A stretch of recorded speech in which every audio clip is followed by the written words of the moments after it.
My name is Terry Soloman, and I'll be your host for the next hour as we talk and learn more about fine beer and food. I have some delicious recipes to share with you, some wonderful prizes that you can call in to win, and I'll be giving away some subscriptions to Brew Your Own magazine and Brewing Techniques magazine, as well as a wonderful dinner for two from Zip City Brewing Company. It's my pleasure to have Kirby Shyer from Zip City Brewing Company, the founder and president, here in the studio with me tonight, and we'll be talking about some of the great beers that Kirby is brewing downtown. I invite you to relax and join me for the next hour as we talk about fine beer and brewing and great foods from around the world. Before we get started, I want to tell you about one of our sponsors tonight, the Lazy Boy Saloon and Ale House. It's located at 154 Mamaroneck Avenue, right in the heart of downtown White Plains. Owner J.R. Caballero has Westchester's largest selection of fresh microbrewed, domestic, and imported beers on tap. As a matter of fact, the Lazy Boy has 28 beers on tap every day.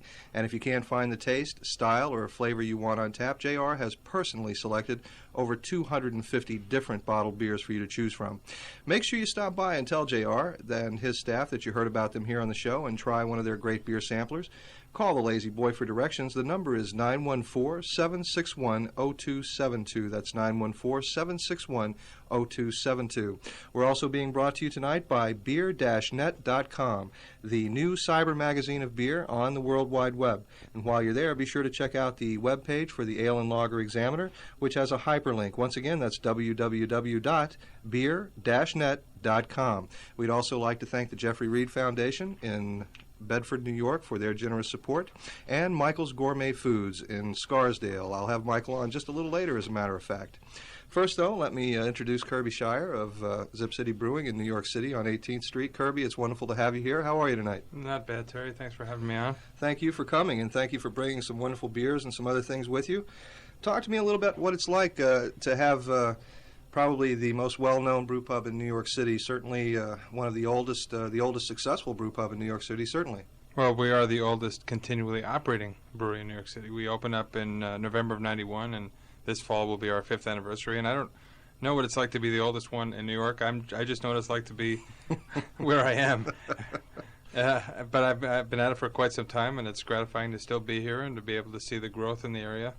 Well, let's talk about that. You mentioned this is your 5th anniversary, and you opened up back in 1991, excuse me. November of 91, right. So tell me a little bit about the changes that you've gone through and you've seen Zip City go through during that period of time. I know that even some of the best brewers in the United States have brewed for Zip City. Jack Strike, I'm thinking of, and who is your brewer now? Brewer now is Alan Duval. Came to us as an assistant brewer to Bob Berg in 93, and Jack Strike worked with him, and Jack only stayed with us for about 6 months, and the minute Jack came in, he was saying, this guy's really good, he's going to replace me when I go. And within a couple of weeks, Jack and Alan were actually more like co-brewers rather than head brewer and assistant brewer, and Alan's done a tremendous job for us. So talk to me a little bit about the different beers that you're brewing now down in Zip City. I know that you brought the alt beer in tonight, and you're also brewing some ales now. Well, we started out in 91 as a lager-only brewery, and to set the kind of place and time that we opened, about 2 months before Zip City opened in November of 91, the original Manhattan Brewing Company shut down for the second time. New Amsterdam had already been gone from their location on 11th Avenue for 3 or 4 years, and so we became the only brewery in the city. And beyond being the only brewery in the city, there were only 2 or 3 beer bars of any note. And back in the old days, it used to be a big claim in a beer bar to say we have beers from 100 different countries. But in actuality, it's more valid a claim to say we have hundreds of beers from Germany, Belgium, and England, rather than, everybody's version of Budweiser. So in the city, when we opened, were Brewskis and Burp Castle and Peculiar Pub. And Zip City. New York City was way behind the beer curve. But we had a success right from the beginning. The first night we were open, we had about 100 people waiting outdoors for the doors to open, and had a very busy bar scene. In fact, it became much more than a beer place. It became a scene for a while, people driving down the street and hopping out of their taxis to get in line to get in, not knowing what was going on there. Just a hot place. And then we evolved into a brewery restaurant, which is what we are today. Took us about 2 years to get our food business established. We had a great writer from Gourmet Magazine, still the only brew pub to have been written up by Gourmet Magazine, and a review of our hamburger in the New York Times as one of the best in the city. And that really established our food business. And so we've had a nice balance between a bar crowd, food business, and as you pointed out, we continue to evolve our brewing repertoire and methods. Well, let's talk about that, because Zip City obviously is the only place that I know of in New York City that's been brewing lager beers all these years. You really have been a lager house as opposed to an ale brewery, which most of the, if not all of the brew pubs in New York City are. Is that correct? Absolutely. Becoming a lager brewery is a bigger commitment. In simple terms, to make a brew pub ale, the total process time from brewing to serving is as short as 5 days, but typically 10 to 14 days process time. Zip City's basic lager process is 26 to 35 days. So you can tell right away, just to get the same capacity, we had to put in twice as many tanks as your typical brew pub. We also made a commitment early on to not filter the beer, so that it actually caused us a lot of problems in the beginning, because our brewery was undersized. We had more business than we could, more demand than we could brew for. So over the first year, the beers got cloudier and cloudier because we didn't have the ability to filter them. But now we expanded the brewery. We've actually expanded twice, and it's great to be able to say we brew with no compromises. Now, New York City beer drinkers are traditionally a little bit behind the times, if you will, especially from the West Coast as far as the microbrew movement. Did you find it was difficult to convince New Yorkers to drink cloudy beer? We went back and forth on that during our pre-opening. I was real nervous about it. The brewery, we purchased our brewing system from Vienna, Austria, a company called Soloman Company. Probably the best brewing equipment in the world, also the most expensive, which is why there aren't very many of these around the world. But the brewery engineer and my original brewmaster were both solidly they both solidly believed in unfiltered beer and cloudy beer, which we've always had. Even the best beer we make is somewhat cloudy. And I had my qualms about it, but they finally talked me into it. And that first night, the doors opened, people flowed in and started drinking the beer, and it has never been an issue. It was an issue when a 30-day lager was served in 15 days, like we were faced with many times in the first year of our business. We actually had the intention of serving 3 beers at a time. And during the first year of our business, we were often down to serving just 1 because we just couldn't keep up. About a year after we opened, we added another 33% capacity, and it has never been a problem since. Actually, I should say that Alan's just making a big commitment. We just went from 3 to 4 beers on tap at all times, and that's a big commitment from Alan, not because he has to brew more, but because when one of the serving tanks starts to empty, he has to keg it off so that he clears up a tank to move the next batch along. So it means a lot more kegging, a lot more keg cleaning. It's a whole lot more work for him, but I think it's going to be good for Zip City. Now we're going to always offer something in the range of a golden, whether it's a golden lager or a golden ale or a wheat beer. An amber ale now is generally our alt beer, although we still sometimes brew our amber lager or Vienna. A specialty beer, whether it's our black lager, Schwartz beer, or something as unusual as our Rauch beer, and actually we're going to keep Hefeweizen in our wheat beer on at all times. Well, let's talk a little bit about the Schwartz beer and the Rauch beer, because a lot of our listeners probably don't know what those beers are. Maybe you could explain those a little bit to our listeners. Okay, well,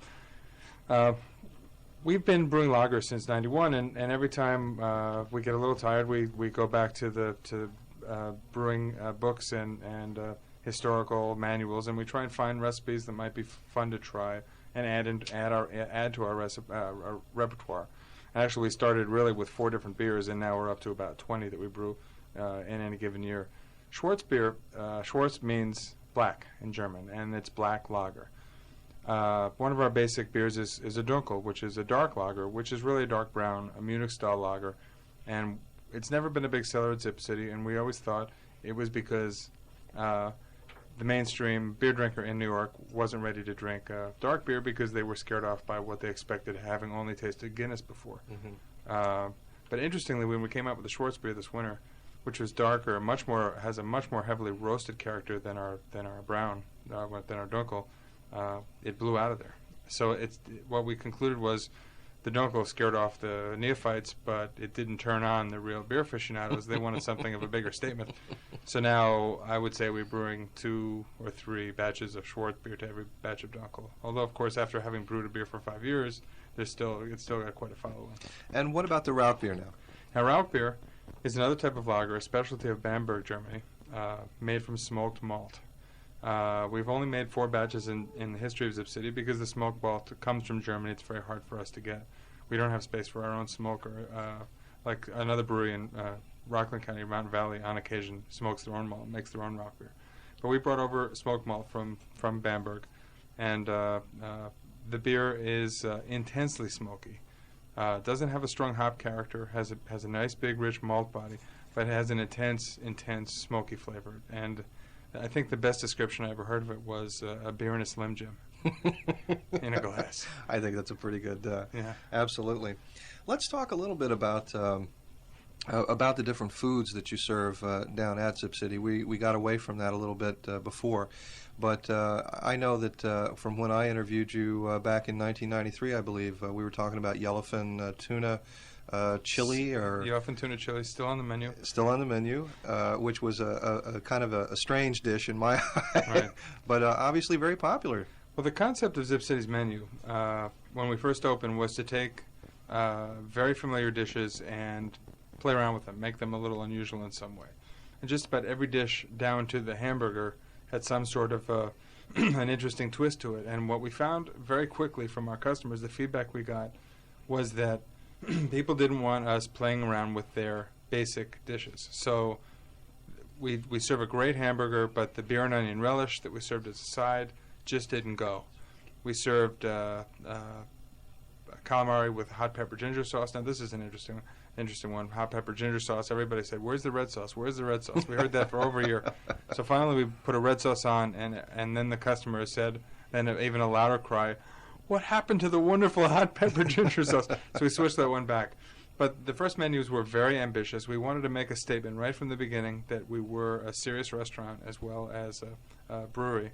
And so we didn't put the obvious bar finger foods like nachos and pizzas and chicken wings on the first menus. The single finger food on our first menu was the calamari. But over time and over a couple of years, you don't want to turn people off, and you go in the direction that people take you. We just didn't want the opening word of mouth to be, "Oh, I went to this place and had wings and nachos." We wanted it to be, they have really upscale food, even if some of them wouldn't stay for dinner, and that's really what happened. So over time, we added pasta to the menu. We never had pasta on the first menus. We added the wings. We added the pizzas. We added the nachos. Now, we do all these with our particular flair. We offer the nachos with wild boar sausage, and so on. Pizza, we have a beer crust pizza. Mm-hmm. But for the most part, our menus are pretty eclectic. As you've heard, everything from grilled fish to pizza to nachos to burgers and sandwiches. And people really like our food. And I have to second that. I think I've had just about everything on your menu, and it's wonderful down there. Ladies and gentlemen, we're going to break away here for just a moment. When we come back, we're going to talk with Kirby about the new ales that he's brewing, the Abbey Ales, and learn some other interesting things about the Zip City Brewing Company in New York City. We'll be right back. Hi, this is Pete, inventor of Pete's Wicked Ale, and I've got a new brew called Pete's Wicked Summer Brew. Now, I'm great at making beer, but terrible at writing jingles, so help bail me out. Call me at 1-888-WICKED-1 and sing a song about Pete's Wicked Summer Brew. It's summer, do-do-do-do. That's why I drink Pete's Wicked Summer Brew. Some of your songs could end up in our commercials. So come on and help us out. Call us toll-free at 1-888-WICKED-1 and sing about my refreshing pale ale with a twist of lemon. All summer long, with a wicked one, you can't go wrong. And don't forget to mention that once summer is gone, Pete's Wicked Summer Brew is gone too. But Labor Day rolls around, ain't no summer brew left in your town. So call 1-888-WICKED-1 today and sing your heart out for Pete's Wicked Summer Brew, the specialty brew for the summertime. Pete's Brewing Company, St. Paul, Minnesota.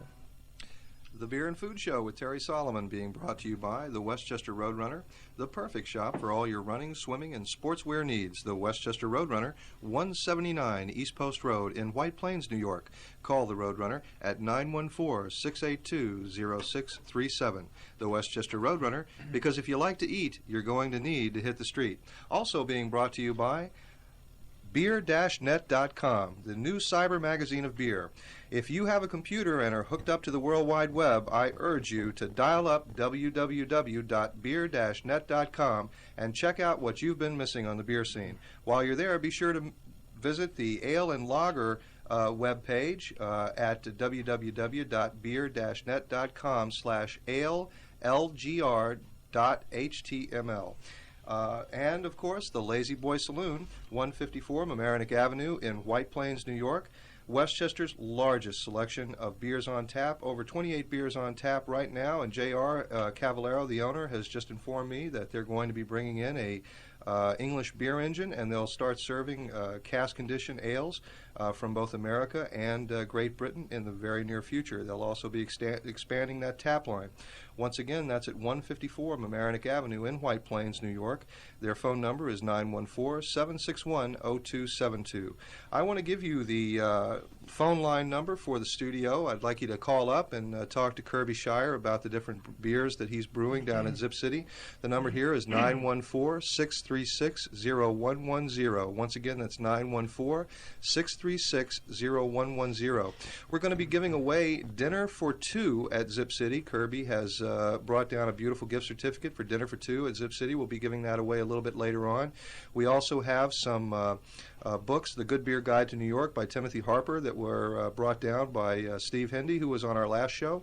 And we have some great T-shirts and glassware to give away. So give us a call right now in the studio, 914-636-0110, for questions for Kirby.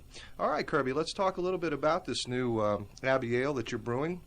I see on the World Wide Web, on both CompuServe and AOL, you're getting a lot of wonderful comments about the beer from people who have tried it. Tell us a little bit about it. It's really a departure for you. It's getting away from the lagers now and really brewing the new ales. Well, we've been brewing ales for a couple of years now. When Jack Strike worked for me in the summer of '94 was a real creative time in Zip City. We went from brewing lagers only to ales. First we added the Hefeweizen and the unfiltered wheat beer, which has become one of our most popular beers, and then we added the alt beer, which is now our flagship bottled and keg product. And recently we had kind of reached the end of our creativity in the German and Czech idiom, so to speak. We couldn't think of any more styles we'd never tried except for perhaps Berliner Weiss, but that is a beer that takes 2 years to make, so is really out of our reach. So we started researching Belgian beers, and as the microbrewery movement advances, it seems that people are looking for more and different tastes in beer. And all the other brew pubs and micros that have grown have been brewing English or Americanized English ales. So we decided to try Belgian beer, and Abbey Double is my favorite Belgian style, so Alan and I worked out something with a local homebrewer named Paul Sullivan, and we're pretty happy with it for the first attempt. Well, let's talk a little bit about the style of Abbey Double. I have here a list of, for instance, for you homebrewers out there, the original gravity is 16 Plato.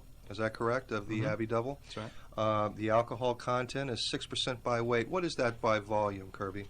I can never remember About that. 7.2, something of like that nature? Right. Also, it's made with 100% Belgian malt, Pils, Munich, Cara Munich, Cara Vienna, Special B, which is, you were telling me, Kirby, what kind of malt is that? That's one of the most important in the whole mix. That's the brown, like brown ale malt, and that's the malt that gives the beer its real body and real thick, rich, fruity flavor, which is one of the typical flavor components of a Belgian double. Okay, some of the hops that you're using, the Hallertau for bittering and flavor, and the Saz for aroma. Of course, the Saz hops from Czechoslovakia. Czechoslovakia, right. Tell me a little bit about the Belgian yeast that you're using here. Well, if you're experienced with Belgian beers, I'm sure some of your listeners are, there is a certain I can't describe it any better than funkiness to the beer that comes through. That's a product of the fermentation. The Belgian double yeast that we got from our yeast bank is really alcohol resistant, which you need because part of the process of making this type of beer is to add actual sugar, crystallized sugar. The Belgians call it candy sugar. We used an amber rock candy. You need a yeast that's very resistant to sugar because eventually so much sugar, so much sweetness in the beer can stunt the yeast. We actually had a problem from it in this first batch, is that this yeast strain was so resistant to the sugar, to the strength that it never dropped out. It was still floating around looking for food. In the beer, generally, after a long period of time, the yeast will drop out. So the next time we're planning on using a fining agent, which is something called isinglass, which the British brewers use. Never been used at Zip City before. I see. All right, so let's talk about food. What type of foods would an Abbey Double be paired with, or would it be paired with foods? Well, it's interesting that we brewed it and released it during the summer. It's actually a very rich and warming, fairly alcoholic drink, and would probably be in our range of beers. Would probably be more appropriate to release in cooler weather. But sometimes you get an inspiration, and we're a little bit slower during the summer. And this beer took, I think, 12 weeks, which is way beyond our normal process time, so we had to set aside some tanks. We're, of course, a little bit slower during the summer, so we can do these sorts of test batches. And I would say that in general, it's a very ballsy, bold, sweet beer, and you can taste the alcohol coming through it. So I think good with meats and strong flavored sauces. Very good. All right, let's talk a little bit about some of the upcoming events then at Zip City. Do you have anything going on in the near future? I know that you used to do cigar dinners down there until Mayor Giuliani and New York City jumped on you about the new smoking laws down there. Well, I'm not so sure we'd be doing cigar dinners anymore. Cigars when we started doing them, we were the first brewery in the country to do cigar and beer pairings in fall of '93. We did it for about 2 years, and then the New York City law changed. But it seems like every other neighborhood has a cigar bar now or a cigar-friendly bar, and there's cigar dinners all over the place. So it doesn't seem all that exciting or original to us anymore. Doing a cigar event, of course, comes at a great cost to the other customers who might come in to find 40 people puffing away on cigars in the open mezzanine we have. But this fall we have a whole series of events planned. Of course, we start with our Oktoberfest, which is going to be Thursday nights, as it always has been. Only this year we're bringing over some real oak casks from Germany, and each Oktoberfest we're going to be kicking off with tapping of the Oktoberfest beer at 6 o'clock. And we, of course, have a strolling Oompa band, and our food specials are our sausage festival, which goes on every night of the week. We have a different sausage dish for the 6 weeks, starting in the second week of September. We haven't scheduled our plans for November, but there will be a series of events. And actually, this fall is going to be another creative period for Zip City. We will be brewing our second batch of Abbey Double, I should say, which is coming up in September, and our first batch of Abbey Triple, which is a completely different style than the Abbey Double. It's even stronger and not so sweet and more hoppy and actually golden and not kind of an amber brown. And let's talk a little bit about also the Bock beers that you brew. The Baby Bock, the Bride's Bock are some of the specialties that you've brewed over the years. We had taken to brewing beers for special events. When I got married, we did a Bride's Bock, and now we do that once a year. And my son was born last September, and we did a Baby Bock, which made a special T-shirt for, which we still have in the house. And that's kind of fun, do a fun logo and do a special event around a new beer. Bock beer is a strong version of lager, and it comes in a lot of different colors. Bock basically has come to mean strong lager. So a classic Bock is a dark Bock, around 6.5% alcohol. Double Bock is over 8% generally, and Ice Bock, which we make once a year, is a double Bock, which is then frozen to condense it and make it even stronger. Now, you have a newsletter that goes out periodically from Zip City. Mm-hmm. How can people get a hold of the newsletter and get in contact with Zip City? Well, the first thing you can do is check out our new website, which is at www.zipcity.com. And there is a button at the bottom of the page to email Zip City. If you're not on the web but you do have email, my personal email address is kirby@zipcity.com, so you can email me. Or you can just stop by, and we have the forms right by the front door to sign up for the old-fashioned way to sign the mailing list forms, or even give us a call. We'll do it over the phone. And give us the address and the phone number at Zip City, Kirby. Zip City's at 3 West 18th Street in Manhattan's Flatiron District, and our phone number is 212-366-6333. So that's 18th Street between 5th Avenue and 6th Avenue. Is that correct? Just off of 5th Avenue, really. It's amazing what neighborhood how our neighborhood's transformed since we first went in. 6th Avenue was ghost town, full of the old shopping, the old department stores from the turn of the century, and now it's full of Bed Bath & Beyond and Old Navy, and just on 5th Avenue on our other side, a new express store opened up, so it's booming all around us. Well, that brings to mind something about your building that I've always found a little bit ironic. Tell the folks what was housed in the building that is now Zip City back at the turn of the century. Well, leading up to it, our landlord, during the construction phase before we opened, kept telling us that the building we were in, which says St. Anne over the front door, was once a convent. And we thought that was great, hilarious, but we really didn't believe it. It's a typical light manufacturing building, office building in the Flatiron District. So I called up the City Landmarks Commission and I said, "Well, this is what the landlord says, and how do I research it?" And he said, "Oh, well, I don't usually do this, but let me pull it out."